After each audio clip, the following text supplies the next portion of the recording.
Orlando and John Rothstein. This news comes on the heels of UNC blowing the program's biggest lead in the round of 64 history, losing to VCU after leading by 19 on Thursday. Davis's tenure in Chapel Hill started off with a run to the national championship game in 2022 before losing to Kansas. Since then, the Heels have advanced to the second weekend, just once losing in the round of 64 in each of the past 2 seasons. And it's time now to bring in CBS Sports senior college basketball writer Matt Norlander, who broke the news about UNC firing Hubert Davis after 5 up and down seasons. And Matt, what's your reaction to UNC deciding to let go one of their own? Yes. Hi. Literally just texting one more source in real time here. Sorry about that. Okay. Let's go here. We're live on HQ. It's 9 o'clock on a Tuesday night. So this accelerated quickly on Tuesday. Listen, the result against VCU, the biggest collapse in the first round in the history of the tournament. There had never been a team that had lost by as many as 19 points in the first round. That was just the event that caused this. And for the past 3-4 days, it had been, quote, business as usual, according to my sources on the ground there, as everyone kind of waited it out. But I checked in with a source earlier on Tuesday that described the process as weird and basically torturous as everyone waited to see what the advancement of this story would be. And as recently as around 6:30 on Tuesday night, the expectation at that hour was that they were going to get out of Tuesday without any clarity, which wasn't the desired outcome, but thinking that Wednesday would indeed wind up being the day. That's not the case. Hubert Davis was called into an emergency meeting with the chancellor at the school, in addition to outgoing athletic director Bubba Cunningham, incoming athletic director Steve Newmark, and in that meeting, he was fired. So the school's release didn't use that terminology. Just before we went on the air here, I had a source well-connected that did send clarity. This is a firing. A resignation would mean a willingness to step away. Carolina will pay out the remainder of Davis's contract as a result. And it's a major event. I mean, North Carolina is one of the best jobs in all of college athletics, let alone college basketball. Hubert Davis was the handpicked successor for Roy Williams. This will now break the lineage that dates back to the 1950s of the North Carolina coaching tree and everything being connected to the family, and essentially every branch going back to the great Dean Smith, of course. So this was the expected outcome.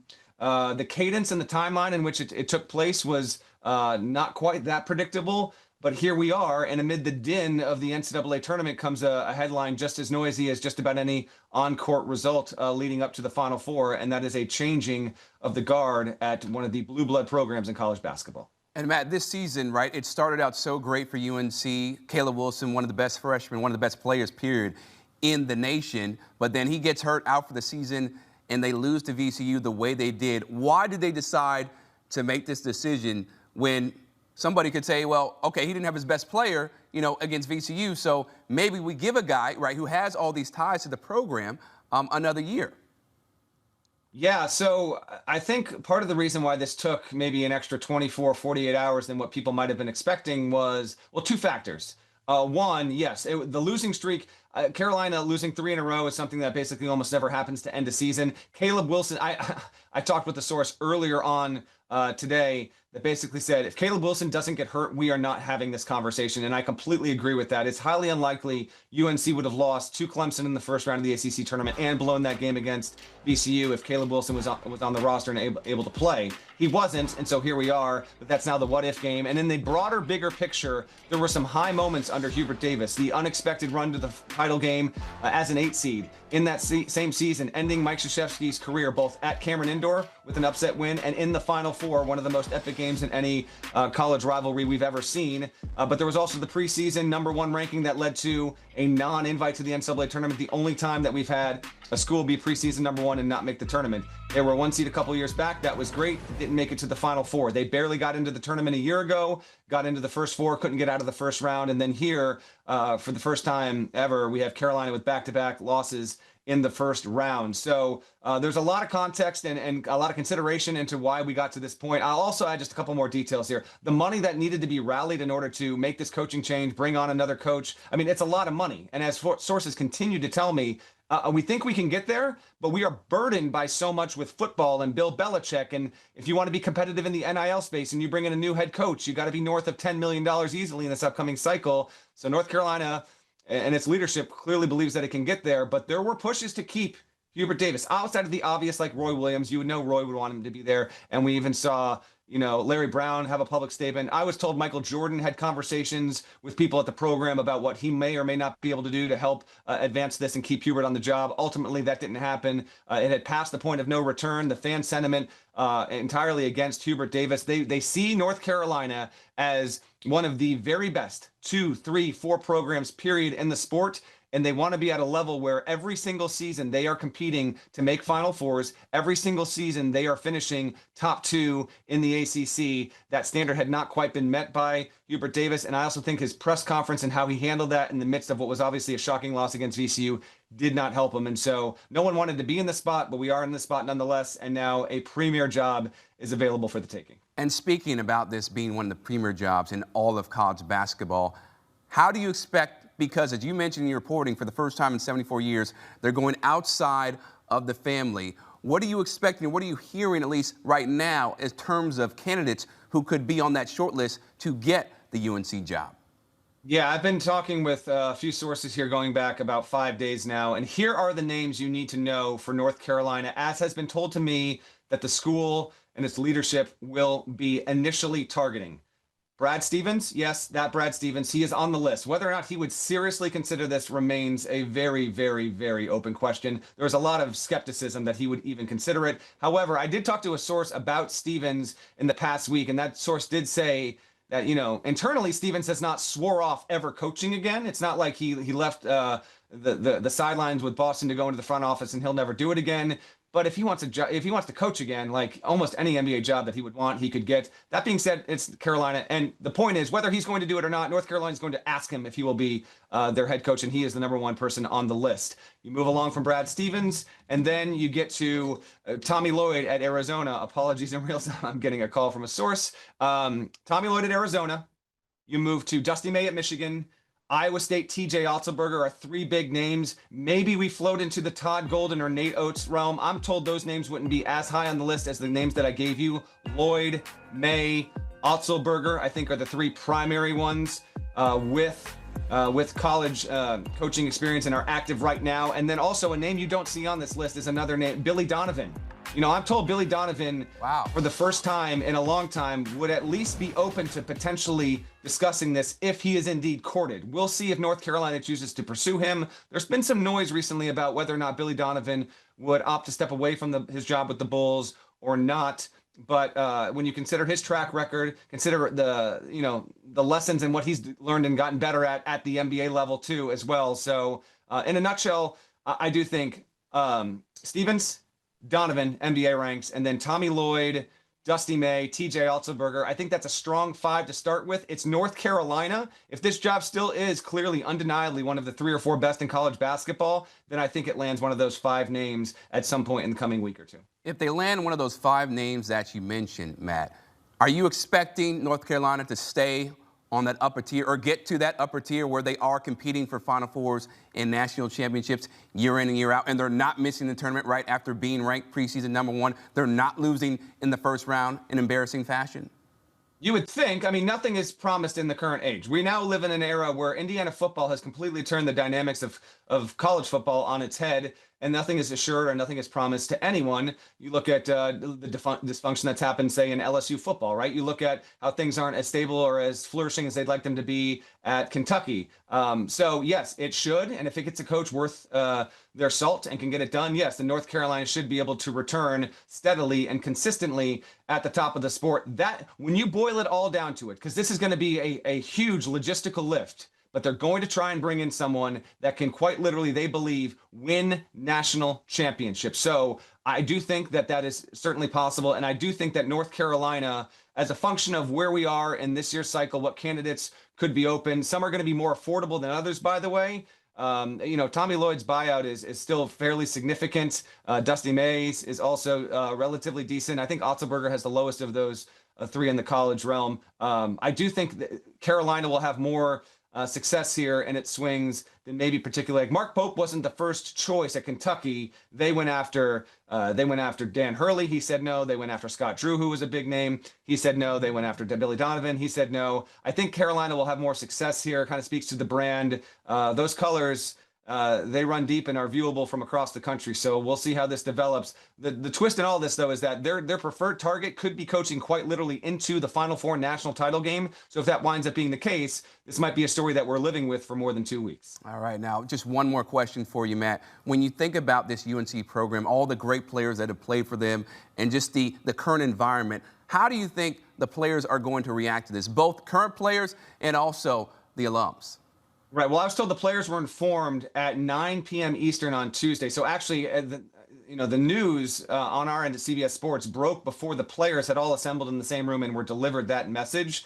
I was told they actually had held meetings with Henry Vasar, most notably in the past 48 hours, about pitching him on how to get him to return for one final season of college and the NIL package and whatever. We'll see. I mean, the portal doesn't officially open until after the national title game, and it's unlikely that most players from this year's roster would be on next. But we'll wait and see on that. It's certainly a possibility they retain a couple. Vasar would be one of the better bigs in college basketball. As for former players, it sounds like there was a split faction. There were some that were definitely in favor of trying to keep Hubert on, keep it in the family, let him go one more year, but others were ready to try something different, get Carolina back to that level. And we have to obviously mention the other huge factor here. You just can't deny it. Duke has been outrageously good in the transition from Mike Krzyzewski to John Shire. And seeing that down the way, less than 10 miles away, has to factor in. They see what Duke is. They see Duke with a 1 seed, the number 1 overall seed, back-to-back National Players of the Year, trying to get to back-to-back Final Fours,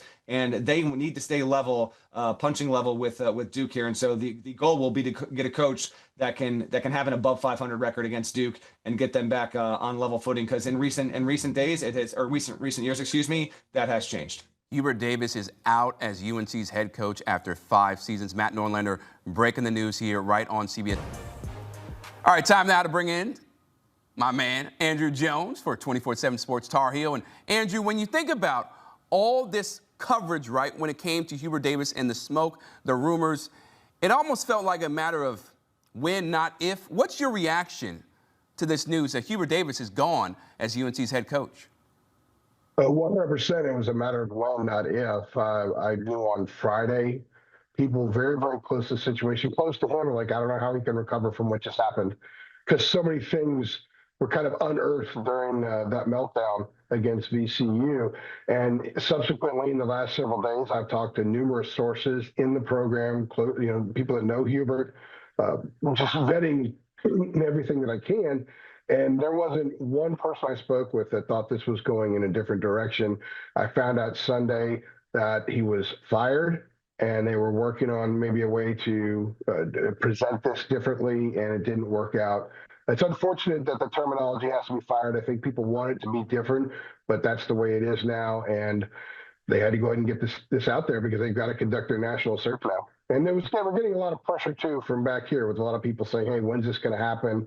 And some people were starting to put reports out there from third-tier outlets that it wasn't going to happen, when some of us knew all along it was. They just had to fine-tune some things. I think they tried to protect him as best as they could, but ultimately couldn't. Yeah, and Hubert Davis, one of their own. Okay, he was handpicked, right, to be the head coach by Roy Williams, who we know is UNC royalty. He played for the late, great Dean Smith. Why did they decide to make this decision? Because one could say, hey, they didn't have their best player, a future lottery pick, in Caleb Wilson, so maybe we give him another year. He has 2 of the most impressive wins. Why did they make this move now, Andrew? So people I spoke with that are close to the situation said that they thought that the last 3 games exposed him as a coach, that they had a 30-3 run against Duke. They were in the game against Duke into the second half, 30-6 run. He didn't do anything to change it. Against Clemson, they got out to a pretty good start. They were ready to play. Clemson goes on a long 49-26 stretch, and Carolina didn't adjust at all. And then with VCU, they didn't have Caleb, but they were up 19, and they were playing at a very high level, and then they crumbled. In fact, some of us in the media were talking midway through the half that saying the team was tired. And some people that work for North Carolina were nearby, wondering when he was going to make a sub. He didn't do it. It was turned to me by a couple of people that he froze during that run, and it led people to come to the conclusion that a lot of the things we've seen over the course of 5 years that weren't positive about his tenure, that where some of the ugly marks all just kind of surfaced in that last 14:58 of regulation and in overtime. And they determined that, look, this is not Carolina basketball. We need to get back to Carolina basketball. So a change has to be made one way or the other. Speaking of change, Andrew, how do you think this is going to change the college basketball landscape? Well, you could argue it's the best job. It's probably the best job in college basketball. It's got a ton moving forward. They're going to build a new arena. There's a crap load of money that they want to put forward to basketball to be as relevant as can be. And I think that there's a hunger and a thirst to get Carolina back to the way it was. Because even Roy Williams last 2 years, he went to a combined 32 and 30. So it's been a while since Carolina has gone through an entire season of being Carolina. And there's a tremendous appetite to get them back to where they were. So I would imagine they're going to, if they hire somebody in college, there's going to be a ripple effect like there is. There could be things in other schools that happen as well. If they dip outside of college, it may not have the same effect as far as coaching changes, but it's going to have a big impact because they're going to go outside the family. That's going to be a major story. The next coach who is not going to be from the family, so to speak, initially, when he coaches his first game, that's going to be a massive story. So North Carolina's going to be in the forefront of the news for some time in college basketball. Yeah, this is going to be one of the hottest jobs, right, on the market when you think about the brand, the prestige, everybody that has played for UNC. So you say they're going outside the family. What are you hearing as far as the latest in terms of potential candidates to take over for Hubert Davis? Well, the names that I'm hearing, and I've been hearing them for several days, but out of respect to the situation, you don't put them out there until it's final and it's public. But guys are coaching still. So the program, the sources will be careful about getting some of those names out there. But some guys are coaching still, like a Dusty May. You've got Tommy Lloyd out of Arizona. I thought it was interesting, the timing of Billy Donovan stepping down to the Chicago Bulls. A lot of young people are very interested in him because, for one thing, one of the revelations about Hubert in the last few weeks that maybe he didn't really have the chops to have this job because it's such a difficult job. It's such a high-stage job, and they want to bring in somebody that can sit in that seat and handle it. And a lot of money people believe that Billy Donovan is someone who can do that. But they also are very intrigued by the Dusty Mays and the Tommy Lloyds, and certainly Otzelberger from Iowa State is another one that a lot of people are very interested in. All right, well, we will see who indeed becomes the next head coach of UNC. Andrew Jones, we appreciate the time here. Thanks for having me. Let go by the University of North Carolina, Chapel Hill. My desire was to continue to coach here. This opportunity has truly been such a blessing. I thank Jesus literally every day for giving me the opportunity, relationships, and experiences with the kids and my staff. I am very proud of what we were able to accomplish together. My goal is to coach again in the very near future. And for more on this news, we bring in CBS Sports basketball analyst and UNC alum Chip Patterson. Chip, as a UNC fan, what's your reaction, and somebody who went there, I should say, what's your reaction to Hubert Davis being fired by the Tar Heels? Oh, sadness, Chris, and like a little bit for Hubert, but I think it's bigger than that. And that's been something that's been really interesting to unpack.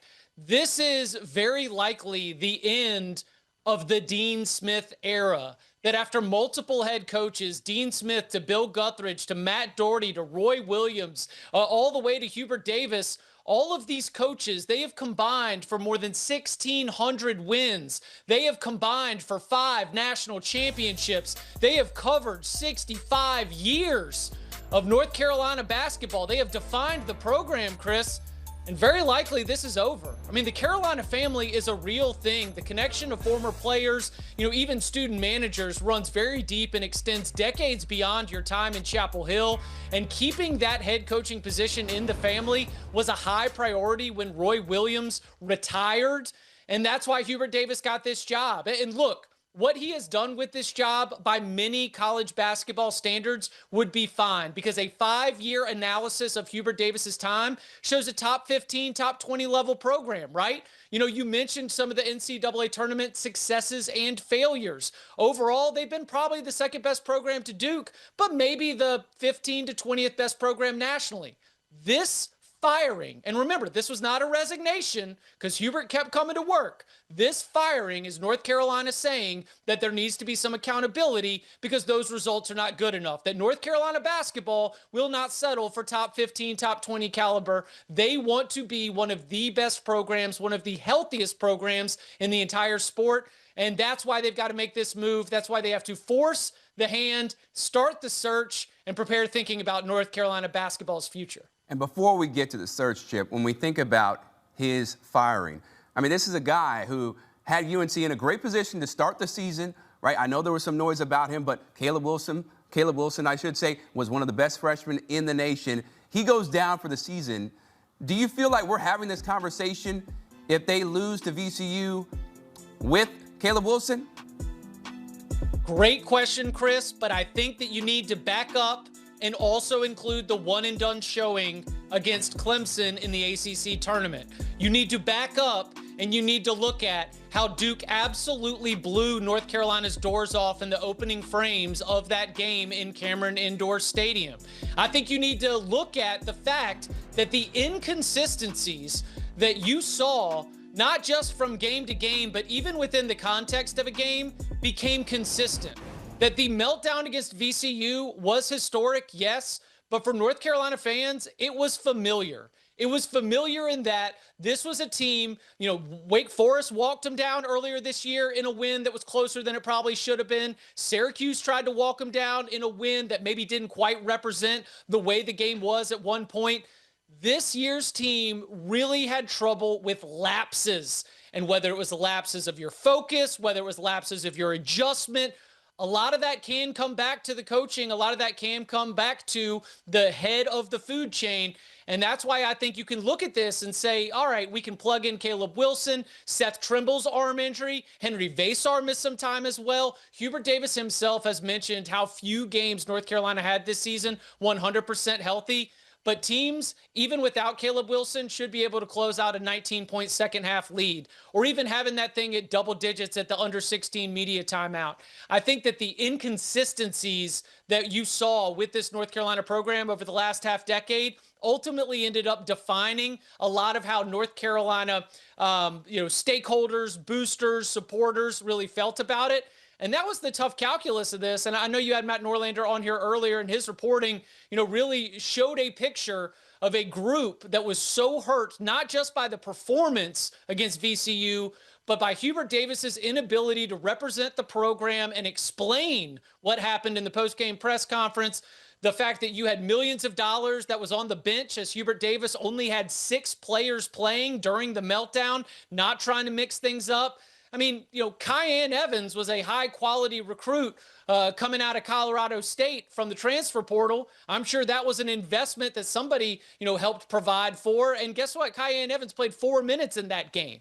And so I just think that a lot of the people that you would have needed to just rally the troops to support Hubert for another year, I think that the inconsistencies had them backing off. And then from a leadership standpoint, if your head coach cannot generate the kind of fundraising that you need in this era, well, then you do need to wonder if your head coach is going to be the right one to lead you into the future. So Hubert Davis, a beloved Tar Heel. He won a national championship as an assistant. He was a star as a player.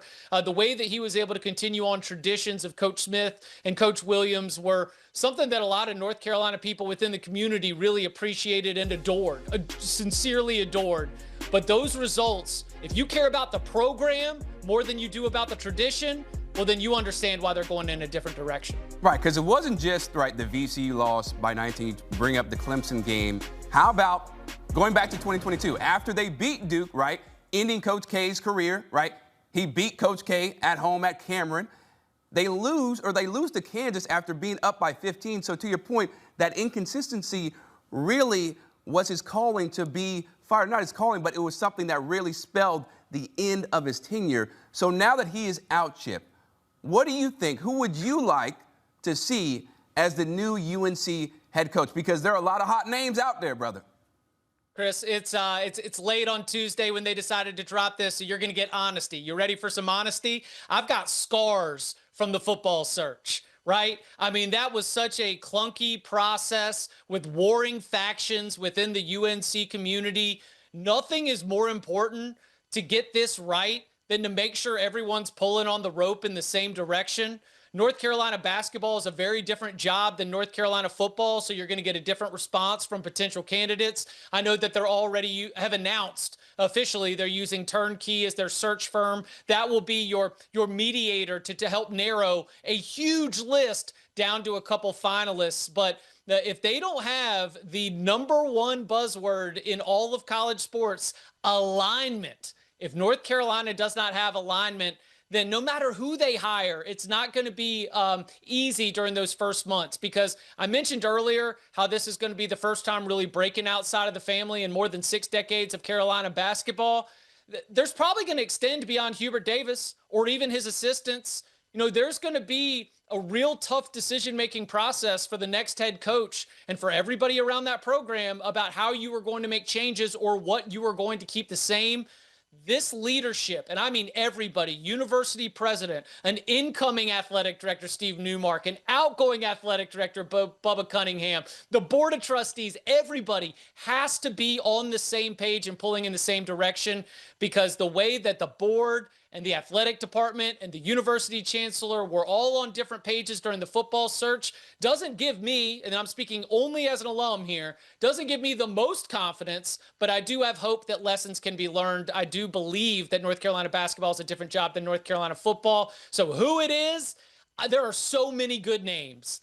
The most important thing is that everybody's on the same page about it, because otherwise it'll be a rocky start. And all you have to do is look over at the 4-8 season that Bill Belichick just had in year one to know that what can happen if you don't have everybody on the same page. All right, if everybody's not on the same page, you could be headed for a roller coaster of a ride, and that's just not something that UNC fans expect. They expect titles, right? They expect to beat Duke every year, and they expect a winning program, and that has not happened recently for the Tar Heels basketball program. Chip Patterson, always appreciate the insight, man. So again, for Hubert Davis, he started out with a bang. First year he goes to the national title game, beating Duke in the Final Four, ending Coach K's career, but they lose to Kansas after being up by 15. Then the next year, they're preseason number one. They don't even make the tournament. They lose in the Sweet 16, the 2020